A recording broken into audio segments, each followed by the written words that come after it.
my first disaster, oh, there you go, darling. Okay. My first disaster, wow, this is such a common one, and it happens to everybody. You oversleep, or you put it in too early, you put it in the night before, but at too high a temperature. Overcooked or undercooked turkey.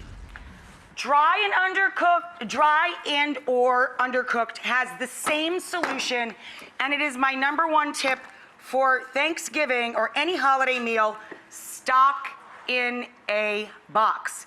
So turkey stock in a box, chicken stock if you can't get turkey stock in your store. This is your friend. It does so much. What you do is take your roasting pan, place it over your stovetop over a couple of burners, and fill it with a quart of stock in a box. You will carve the turkey in the kitchen, period. There's not gonna be that moment, at the table where there's a big... Yes, girl. Yeah.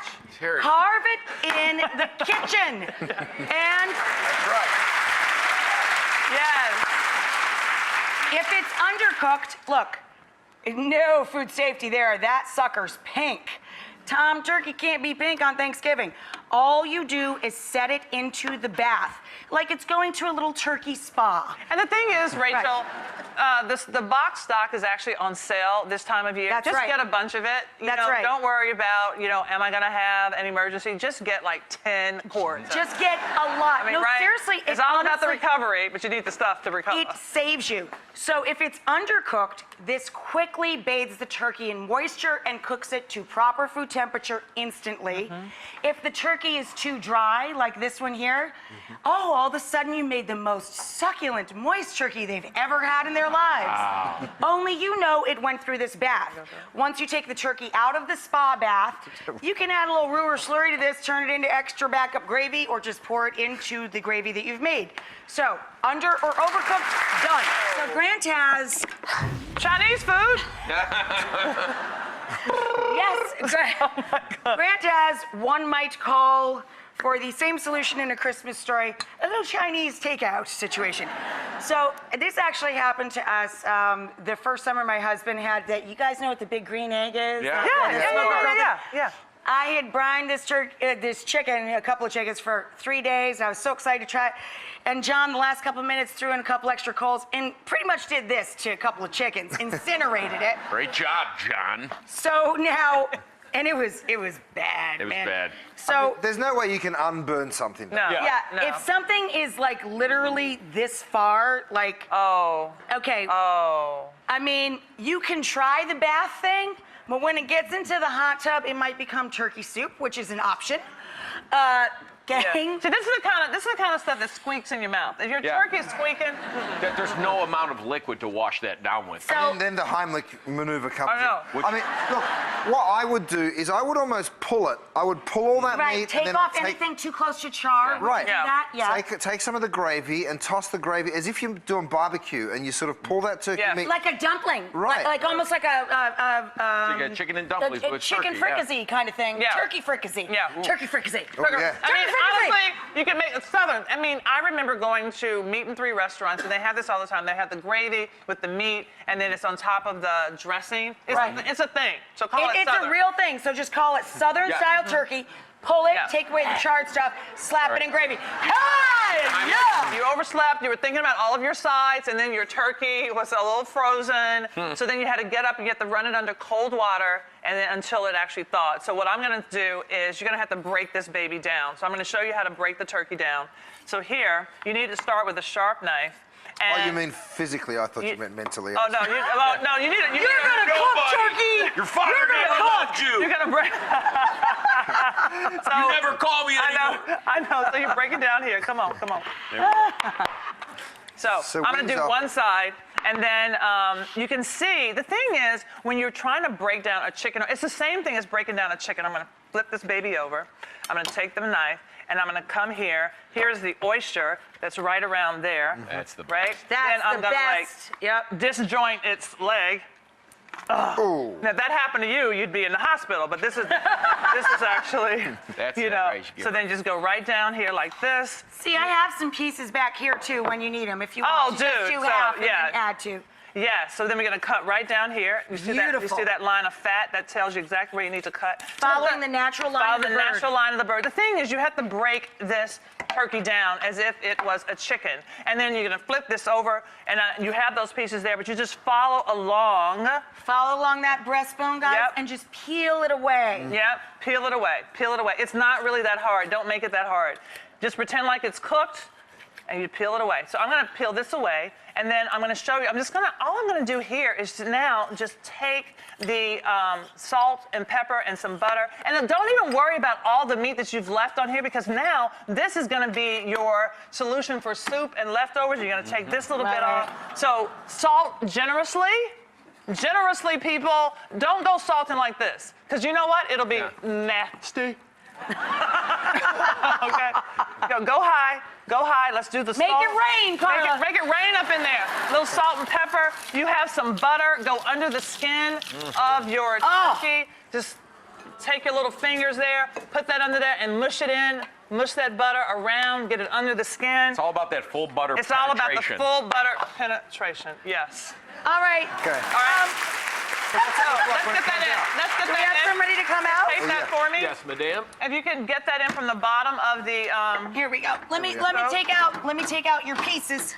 Your parts is part. take out my parts. breasts. Let me get rid of Bring out all your of this. parts is part. all of Got this your breast, chicken. Carla. Yeah. I don't even have my breasts. Oh, wow. Nice. Right. Look at that. Perfection. You see how beautiful that is? And the thing is, if your turkey is whole, it takes, for every 1 pound, it takes 15 minutes to cook. But when you break it down, it's half the time. It's 7 to 8 minutes per pound. You just And cut then your time down you in just cut half. your time down in half. All That's right. So there you go. And it's actually Stuff even they're gonna easier make to it. carve that way Yeah. too, which is really And it cool. cooks it better because the thighs cook quicker than the breasts, or the breasts know, cook if you quicker work- depending on the size. So. And as we all know, if you work in restaurants or in food service on holidays, this is the way we make turkey. They're not in there with just big old birds. You buy them in parts because it's more efficient. You know what? Sometimes you make a stuffing, you follow a recipe, and you get there at the end, and you're like, it's drier than I wanted it. Like, has this ever happened to you? Oh yeah. Like, That's a crouton. That is not that's right. dressing. That ain't stuffing. So if you make your stuffing too dry by accident, this is all you do. You pick up the entire dish, get yourself a large stainless steel bowl, dump it all out, okay, and then get yourself a little bit of stock. But you'll notice I've put a little melted butter in there as well, just to richen that up even more. And just like a couple of spoons is all you really need. Just soak that in, give it a toss. But see, what I love that you're doing here, Curtis, is actually taking it out of the container. Because I think what a lot of people do, That's right. they leave it in the container and Yep. they pour some over, and either it's going to be like a kind of like swimming in that stock That's right. and not really absorbed Some evenly. of it, exactly. There'll be no Goldilocks moment. Some will be Yes. too wet and some will still be too dry. Yes. Right. And that's not what you want. So you want to just toss it really nicely. Check the seasoning. It's a good time to make sure that you got the salt and pepper right. A little bit more salt. Okay. And then you just go ahead and pop it back in that same dish. Now, don't dry it out again, though, right? Right. Now, so now this you're time, good. this time you're going to cover it. This time you get yourself. Cover it and keep it warm. Don't put it back in the oven. You don't over mix it, because as soon as you start mixing it like I am, it's going break to it turn down into even more. mush, right? So what you want to do is get yourself a large tray like this, and then I'm just going to. You can leave a little bit in this side, and you can put this back in the oven, spread this out, and you're basically doing the opposite of what we did before, where we're going to pop it back into a nice dry oven, high heat, and we're going to crisp up some of that bread, okay? So I'm going to pop both these guys back in the oven. Love it. Or you can add cornbread and call it Southern. Where's my... There you go. Carla's international. Like, my thing is you can't get enough stock, which we both agree on, but hers is like, just call a Southern. Just whip it up, pull it apart, and put some cornbread on it, call it Southern. But see how it comes out? Look at that. It's all crispy. Oh, yeah. That's Perfect. beautiful. And Oh, nice. Yeah. So let's say you've overcooked your green beans for your casserole. And it depends on, honestly, where you're from. Culturally, if they're- Southern, there's no such thing. I know. No such I mean, thing. seriously, you call it Southern because we do actually eat our beans a little soft, more tender. a little more tender. But if you really want that additional texture, then you can add. You of course have your onions, but you can also add some toasted almonds Great. and put those Oh, on they top. fake out the crunch factor. Yes, Good one. exactly. And the Good thing one. is, if you need to add like some mushrooms or something like that, but the fact of the matter is, Honestly? Once you add the texture of nuts, it'll fake out that crunch factor. Exactly. And then you just have a little bit on the side. It's, you know. And it's southern. And it's southern. It really is southern. And if you ever took it way too far, I guess you could stick it in a bzzz and blend them into Add a puree, that right? stock in a box and turn it into vegetable soup, people. Yeah. Good. Jeff's turn, but we're going to start with mashed potatoes, so I'm going to give you one quick word of advice on mashed potatoes. Whether you rice them or use a hand mixer to make them very fluffy or you like them smashed, I think the perfect way to hold mashed potatoes all day on Thanksgiving is in a bain-marie or a water bath. Take a large pot, put your mashed potatoes, once you get them exactly perfect, inside a smaller pot, set that down into a gentle water bath at a very low simmer, barely a simmer, add more water as you need it, and they'll stay low and slow and heated perfectly until it's time for service. Now, you're gonna do everything that's wrong with potatoes. All right, we've all seen these at the Thanksgiving table, and they are a notorious case of lumpy mashed potatoes, right? There's several things. This is not the end of it. First, you could just call them rustic-style smashed potatoes. Exactly. But if you want the fluffy stuff, you can use a ricer. These are great, right? Yep. Put them in there, rice them, and then reheat them there. And if you don't have a ricer, a lot of people don't, use a colander and a spatula. Very just smart. kind of work them through there, kind of break them And up a keep little bit. Scraping off the bottom right as you go, No, right? one for you, one for me kind of deal. And then, of course, you can use a little fine mesh strainer. This might be a little more difficult. Next, we got the soupy or watery potatoes, right? When you see kind of that excess moisture just pooling in there, And the potatoes are more falling apart than coming together. And it's very easy to do. You can either kind of cook out that moisture by Right, turn the reheating it heat back gently. up. Yep. You just got to be careful. You don't want to overwork them while you're heating them. You want Right. that kind of moisture to evaporate. Or you could take, if you have any more potatoes maybe you didn't peel it, throw it in the microwave for a little bit, and then rice it directly into there. Into that to add more to add a starch. little more starch Yep. and moisture. Look at that, and boom, you just saved the day. You're number one today. So microwave a Thanksgiving day. potato. Microwave and the potato. rice it in. Work it in. Just don't overwork, right? Because what happens when you overwork your mashed potatoes? The gummy mashed potato. No. Potatoes that are gummy is not so funny.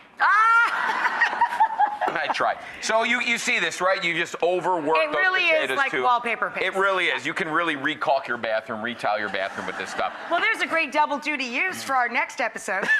It'd be great, right? And you save money, and you can eat the tile of your bathroom. But what we're gonna do here, this is not rocket science. What we're gonna do is turn this into a cheesy baked potato casserole, essentially. So you got your gummy potatoes. We're gonna take a nice little lump here of cream cheese. Adding that fat kind of helps enrich it and kind of helps, Distract from the That's gum another word. factor. And once that kind of melts in there, that super creamy cream cheese, we're gonna add some texture because the enemy of gummy mashed potatoes is the texture. texture itself, It's really right. funky and weird. It was like with the overcooked casserole, right, Yeah. Carla? It was Exactly. the texture that was your enemy. So we got some breadcrumbs. You can use some panko, whatever. Mm-hmm. Throw a little cheese in there, maybe a little aged cheddar. You Nice. Mix it up. What we're gonna do? Or Parmigiano, whatever kind of shop. Reggiano. And we're gonna top that off, right? And we're gonna bake it in the oven. Next thing you know, Want me to grab? you have not grab only one? saved the day, but you have created a dish out of nothing, essentially. It's beautiful. Non-gummy, perfectly smooth. You didn't make Ultra rich. potatoes. You made, ultimate potato casserole. Make extra gravy no matter what. Equal amounts of flour and butter. Melt your butter. When it bubbles and starts to turn a little bit golden, add your flour in an equal amount. I like coarse black pepper in the gravy. Add your stock. In moments, it gets thick, just like that.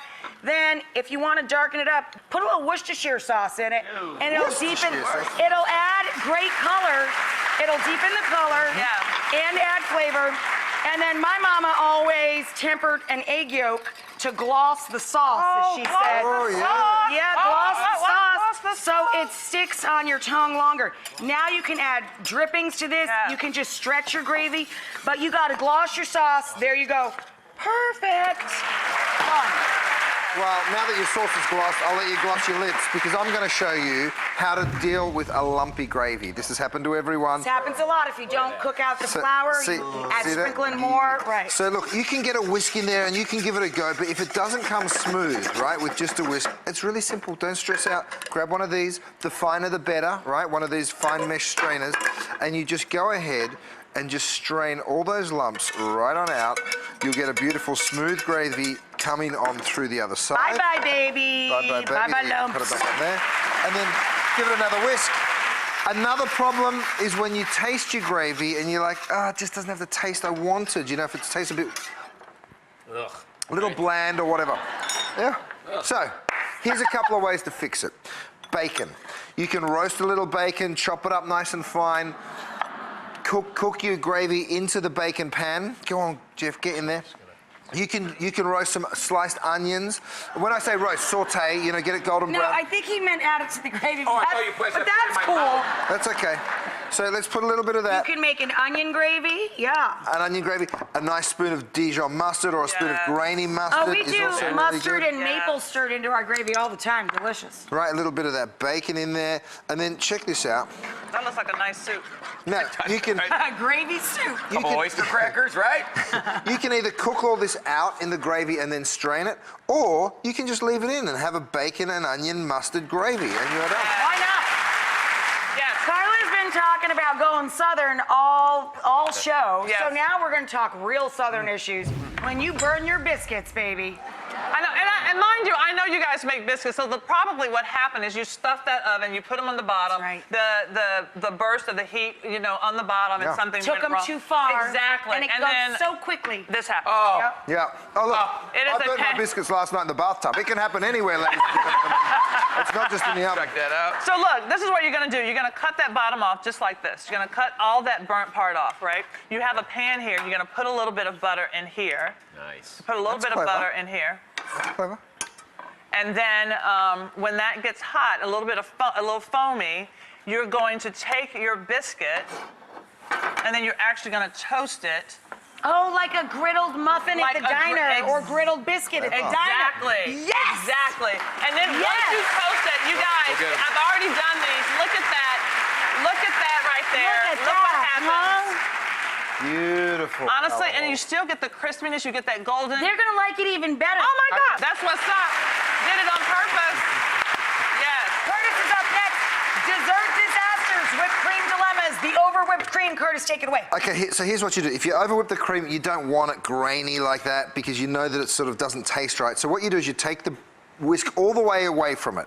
Pour just a couple of tablespoons of runny cream, heavy cream, and then you use a spatula to sort of fold that Fold back it through, back in, and yes. you get that nice texture back. So just as long as you don't do it with a whisk, maybe a touch more, as long as you don't do it with a whisk, you'll be absolutely fine. So see how that's now coming back? Now, Curtis, Okay, so like if you've let it go and you've gone and like answered the phone and taken the dog for a walk and then gone and picked up some more groceries and come back and go, I've still got the cream whipping. It will look like this, okay? So effectively what you've just created, congratulations, butter. is butter. So, exactly. Curtis away. You literally just pull the solids away from the liquid. From the way, yeah. And then you can get it and stick it in something like this. And truthfully, you can even get it in your hands. Watch this. Yeah, you can just get it squeeze and it just out. squeeze it out. And you've just made the most delicious butter. Do you I add know. salt to yours? I always add salt. to my butter. Salt. Starts like the compound butter. Yeah. Right? So you can use this for a bunch of things in the It's kitchen. delicious butter. It's the most delicious butter in the world, actually. Carla's moving on for us to pie, and it's really Yes. pecan pie. Okay, Which is my pecan husband's pie favorite. is not Southern. You know, you have that. Oh. So right. So what are you gonna do? You're gonna do parfait, and I'm gonna ask you all, audience. What I'm gonna do is actually get out a parfait glass and call it. This is what it is. And then vanilla, coffee, or chocolate. Vanilla. Who wants vanilla? All right. Who wants coffee ice cream? Coffee! Woo! Who wants chocolate? All right. 3. Chocolate. Oh yeah. So Jeff says, "Why say or when you can say and?" So I'm gonna take this little baby. I'm gonna just layer it in here like this. I'm Beautiful. actually gonna get another one. This right Pecan here. caramel sundae. Yes. Yeah. And you know what else? The other thing that I feel like you can do at the inside of this, if you want, you can probably add to some actual coffee. you know, and whip that in, and like that Mexican coffee with the fire and everything. Yes. What? What? Well, everybody, right? It happens every once, maybe a decade, once every 5 years. You're like, hey guys, I brought the pot. No! I didn't see that coming. 5-second rule? Sorry. I'm sorry. What's the solution, What's Jeff? the solution? Obviously, if it's less than 5, right? Keep it 5-second rule! Keep it alive. If it's less than 5, keep it alive. You can always do, you know, the reflip, whatever. But if it's less than 5, keep it alive. Boom, you got a cobbler. Yeah!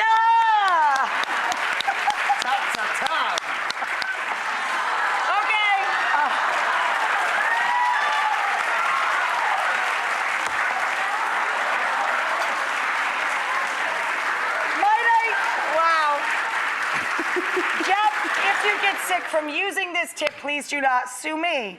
This happens frequently. Let's say your aunts come over, Aunt Phil, Aunt Jay, and Pam, everybody, and the wine is not chilled, the white. It's warm. What are you gonna do, right? There's really nothing you do. You can stick it in your freezer and forget about it. Next thing you know, you have, you know, a Pinot-sicle. Okay, or you can invest in these little wine pearls, keep them in the freezer, drop them in your glass, right? Pour your wine directly in there. Yeah, they're like the Like Scotch a whiskey cubes. stone, Yeah, like the exactly. whiskey stones. And yes. so that'll chill it and bring it to a nice Wow, temperature. that's Or cool. Literally. if you don't want to invest in that, everybody's got ice and water and salt in their My kitchen. husband always does this when he chills champagne. And it's magical, it's science. I can't explain it to you because I did very bad in school, but it has something to do with magic. So what you're gonna do is take an ample quantity of salt, kosher salt, add it to your ice and a little bit of water. and this is gonna like actually lower the freezing temperature. Even lower than when Even lower than whatever, you know, what it is now, and you put it in there. My associates did the testing, 6.5 minutes. This will be at a 6.5 minutes for a bottle of white. 45 Not bad. to 50 degrees. You don't even have to sit here and turn it the whole time. No, you just drop it in there. Drop it in, 6.5 minutes, kaboom. In our family, we are largely Sicilians, and we roll red. So, sorry, baby. So this happens. Inevitably, we get red wine on the tablecloth or on the linens. So, you know, we were talking about this before. Wow, this is like a poly blend, so Yes. it's not soaking in. Let me help it. Only the best here on the Rachael. Carla agrees with this tip. It actually came from our friend Derek. And Derek says, work in small batches. I swear this works, but you have to put in the hydrogen peroxide last minute. You're gonna do equal amounts of dish soap and hydrogen peroxide and work in small amounts. You still have to launder your tablecloth, of course, but those little bubbles, right, scrubbing bubbles. You need the action of the bubbles. So if the bubbles are gone, it's not gonna work. But if you dab this over and over again and just keep working it, it'll lift out the red wine stains. And Carla, you said it also works on blood, It chocolate, works on and blood, chocolate, coffee, all of that. Yeah, guys, lipstick. blood, chocolate, coffee, it just lifts it right out. We have just a few seconds left. Curtis, we've been talking the entire show about disasters. Can you give us maybe a happy story, a food save, a food save? Well, I've got a 5-year-old and a 2-year-old. Yeah. You know, and Thanksgiving, 5-year-olds and 2-year-olds, it can get a little crazy. So here's a save. Set a little separate table for the kids. Make it really fun for them. A few streamers, a few little poppers. They absolutely love it, right, to be on their own. Yeah, yeah. And they don't destroy your table. So, you know, like... And they have fun at their own table. They sure do. Yeah. Separate kids' table. Strap.